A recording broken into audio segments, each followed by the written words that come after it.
Ano yan, boy? Ito yun mga bro. Wawaling tayo, walang signal light. Ito na yung mga daga dito sa amin. Mga bro, ito yung sa brake tail light natin. Yung sa signal light, durog din. Kabila, durog din. Pati yung harness, durog din.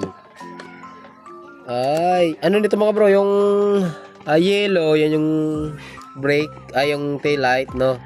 Tapos yung blue, yan yung brake. Tapos yung dark green tsaka dark brown, signal light yan. Tapos yung itim, negative. Ang problema, ihihinang natin to kasi tingnan nyo ano nangyari dyan mga bro. Tapos ang payat lang nito pag tinanggalan mo ng kaha, ang payat lang. Puro lang ng hangin. Tanggal na yung dalawa. Magbaklas ko yun eh. Pareho ba? Hindi, wala yan yan. Hindi lang sa kabila. Tornilyo nito ano?